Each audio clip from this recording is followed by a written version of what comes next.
Welcome back to our new video. आज हम लोग बेसिक पे बात करेंगे। बेसिक जो एक एसी टेक्नीशियन के लिए ये वीडियोस जो हम लोग बनाते हैं, इसका ये ट्रेनिंग प्रोग्राम का वीडियो 1 है।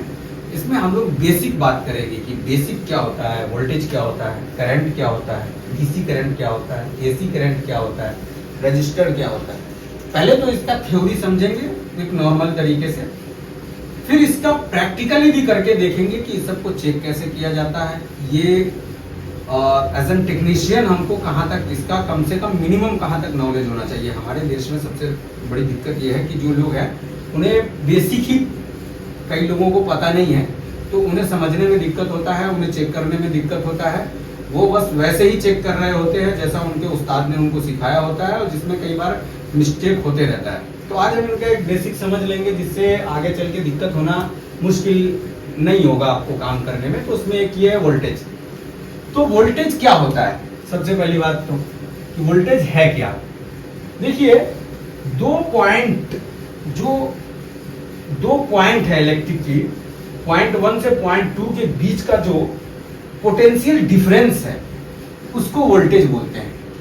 सीधे सिंपल भाषा में मैं समझाऊं तो ये जो इलेक्ट्रॉन है इसको धक्का देने का काम करता है वोल्ट।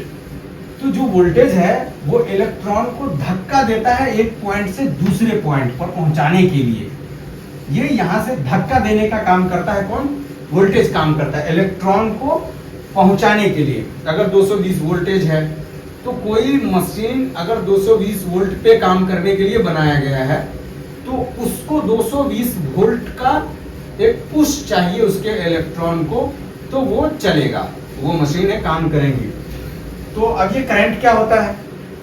करंट एक्चुअली जो इलेक्ट्रॉन की धारा बह रही होती है ना, उसे ही करंट बोलते हैं। जो इलेक्ट्रॉन सर्किट में बह रहा होता है, जो सर्किट में इलेक्ट्रॉन की धाराएं पॉजिटिव पॉइंट से निगेटिव पॉइंट तक जा रही होती है, उसे ही करंट बोलते हैं। उस करंट में यह है कि डीसी करंट क्या होता है।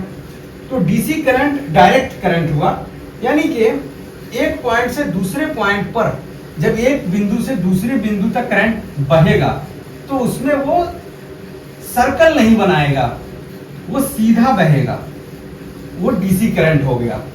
एसी करंट जो अल्टरनेटिव करंट है वो सर्कल बनाता है, फ्रीक्वेंसी बनाता है, और वो प्लस में माइनस में प्लस में माइनस में प्लस में माइनस में ये बनाते हुए जाता है। आपने देखा होगा कई मशीनों पे लिखा होता है 60 हर्ट्ज, 50 हर्ट्ज। ये यही है, इसका फ्रीक्वेंसी का जो हर्ट्ज है ना वो 60 हर्ट्ज और 50 हर्ट्ज होता है। तो वो एसी करंट में उसको अपन देखते हैं। रजिस्टर तो वैसे बहुत प्रकार का होता है। सादा सिंपल भाषा में समझे तो जितने भी प्रकार के इलेक्ट्रॉनिक डिवाइस है सबको आप रजिस्टर बोल सकते हो। सब एक प्रकार का इलेक्ट्रॉन की धारा के बीच में आने वाला रेजिस्टेंस है। रजिस्टर यानी कि जो इलेक्ट्रॉन इधर से इधर बह रहा होता है ना एक पॉइंट से दूसरे पॉइंट में, तो ये बीच में उसको ना रुकावट पैदा करता है। उसको बहने में, एक पॉइंट से दूसरे पॉइंट पर इलेक्ट्रॉन को बहने में उसके बीच में रुकावट पैदा करता है। उसमें बीच में वो उसको जाने नहीं देता है, उसको रजिस्ट करता है, उसको रजिस्टर बोलते हैं। और उसका ऐसा ही मात्रक ओम है और इसको आर से डिनोट करते हैं। तो ये रजिस्टर हो गया। मैं आपको एक डायग्राम बना करके समझाता हूं कि ये पूरा चीज जो है वो एक इमेज में मैं आपको समझाता हूं। फिर इसको हम लोग प्रैक्टिकली भी करके अभी देखेंगे कि हम लोग इसको प्रैक्टिकली कैसे चेक करते हैं, वोल्टेज कैसे चेक करते हैं, रेजिस्टेंस कैसे चेक करते हैं हम लोग। इसमें करंट जो है वो एम्पियर कितना फ्लो हो रहा है वो कैसे चेक करते हैं, डीसी वोल्टेज कैसे चेक करते हैं, एसी वोल्टेज कैसे चेक करते हैं। तो ये अभी हम लोग करके देखेंगे दोस्तों। तो ये इमेज मैंने बना लिया है, समय बचाने के लिए मैं इसको पहले से बना लिया हूँ। तो करंट, वोल्टेज, एम्पियर और रेजिस्टेंस को समझने के लिए ये सबसे अच्छा एग्जाम्पल है और ये सबसे अच्छा इमेज है। अभी मैं आपको बताता हूँ, इसको आसानी से समझने के लिए ये सबसे बेस्ट माना जाता है। मान लीजिए कि एक बकेट है बड़ा सा और उसमें पानी भरा हुआ है। दूसरा बकेट है वो एम्प्टी है, खाली है वो बकेट, उसमें पानी नहीं है। तो जो भरा हुआ बकेट है उसमें जो पानी भरा हुआ है इसको यदि मैं एक पाइप से कनेक्ट कर दूं दूसरे बकेट में, तो ये भरा हुआ बकेट क्या है, पानी को दूसरी तरफ लेके जाएगा, क्योंकि यहाँ खाली है, ये जगह खाली है। तो इसको आप मान लीजिए निगेटिव पॉइंट और इसको मान लीजिए पॉजिटिव पॉइंट। इलेक्ट्रॉन में जो इलेक्ट्रिकल मशीनें हैं उसमें जो हम पॉजिटिव और निगेटिव देखते हैं वो कुछ ऐसा ही होता है।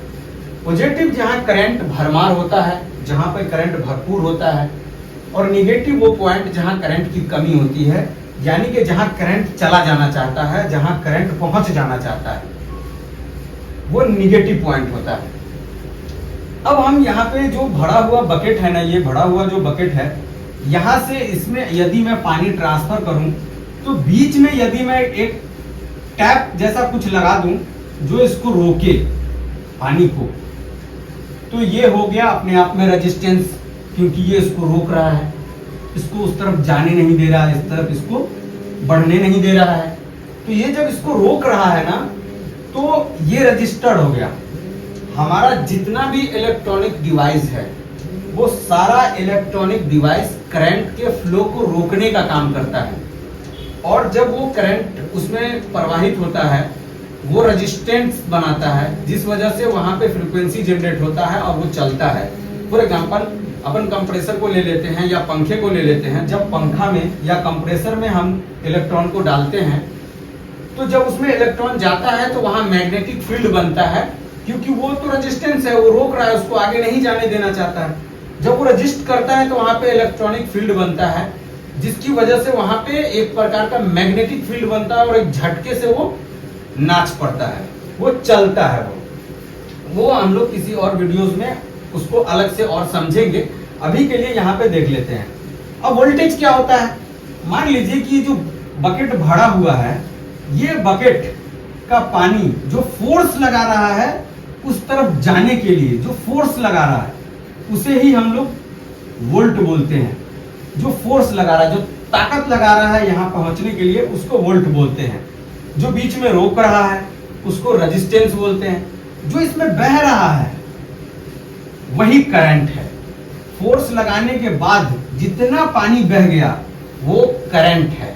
इसीलिए जब हम कंप्रेसर चलाते हैं तो कोई कंप्रेसर ज्यादा वोल्ट ले रहा है, कोई कंप्रेसर कम करंट ले रहा है, कोई पंखा ज्यादा करंट ले रहा है, क्योंकि वहां रेजिस्टेंस उतना लग रहा है। जहां ज्यादा रेजिस्टेंस लगेगा, ज्यादा ताकत लगेगी, वहां ज्यादा एम्पियर लगेगा। रेजिस्टेंस को ही मापते हैं हम लोग। जब जो करंट की खपत होती है उसको जो हम लोग मापते हैं, जो करंट का फ्लो होता है उसको जो हम लोग मापते हैं, उसको करंट को मापने के लिए हमें क्या है, एम्पियर में उसको मापना पड़ता है। वो भी हम लोग प्रैक्टिकली करके देखेंगे, प्रैक्टिकली उसको मेजर करके देखेंगे। खाली थ्योरेटिकली समझने से नहीं होगा। ये तो एक ढांचा है जिससे समझना आसान हो जाता है। तो ये रहा दोस्तों वोल्ट, करंट और एम्पियर को बहुत आसानी से समझने का तरीका। अभी सेम चीज को प्रैक्टिकली करके देखते हैं।